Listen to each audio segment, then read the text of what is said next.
Imagine this. You're walking home late at night, minding your own business, when suddenly, boom! A stray cat jumps out of the trash, screeching like it just read your internet search history. Your heart nearly jumps out of your chest. Your hands start shaking, and your brain is convinced you're seconds away from meeting your end. And then, just as you're catching your breath, your tia leans in and gravely says, "Ay, mija, careful. Te va a dar diabetes del susto." Wait, what?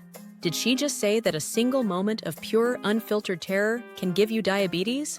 Well, if this were true, every horror movie fan, roller coaster addict, and unlucky person who's ever walked into a surprise birthday party would be insulin dependent by now. But let's dig into this belief and see where it came from, why people think it's true, and most importantly, why it's absolute nonsense. First off, this belief is extremely common in Latin households. Ask any abuela, and she'll tell you stories of someone she knew, maybe a cousin, a neighbor, or some guy from church, who got scared really bad one day, and bam! Diabetes. It's almost like the curse of La Llorona. But instead of a ghostly woman crying for her children, it's your pancreas crying for insulin. The origins of this myth likely come from the fact that stress and fear can temporarily spike blood sugar levels. When you get scared, your body releases adrenaline, which tells your liver, "Hey, we need energy now," and dumps glucose into your bloodstream. This is part of your body's fight or flight response. But here's the thing, this is completely normal. Your body is built for this. It's the same response that helps cavemen escape saber-toothed tigers, or helps you run away from your responsibilities when you see an email titled, "We need to talk." But a temporary blood sugar spike is not the same as diabetes.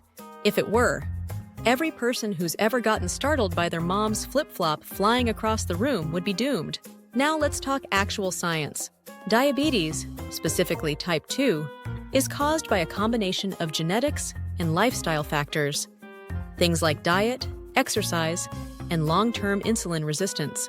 If you have a family history of diabetes, eat a lot of processed foods, and live a sedentary lifestyle, your chances of developing diabetes go up. But if you get scared because your little brother jumped out from behind the couch in a Michael Myers mask, that's not how it works. Type 1 diabetes, on the other hand, is an autoimmune disorder. That means your own body decides your pancreas is the enemy and starts attacking it like an overprotective dad meeting his daughter's boyfriend for the first time. Again, this is not something that just happens because someone pranked you at a family gathering. There are a couple of reasons why people believe this myth. First, there's the timing. Someone might experience a traumatic event and then get diagnosed with diabetes later on, and their brain links the two events together. But correlation is not causation. That's like saying every time you see a rooster crow, the sun rises. There's a connection, but one isn't causing the other. Second, there's the whole stress factor. Chronic stress can contribute to health problems, including insulin resistance over time. But that's not the same as "I got scared once and now my pancreas is on strike." Chronic stress is the key word here.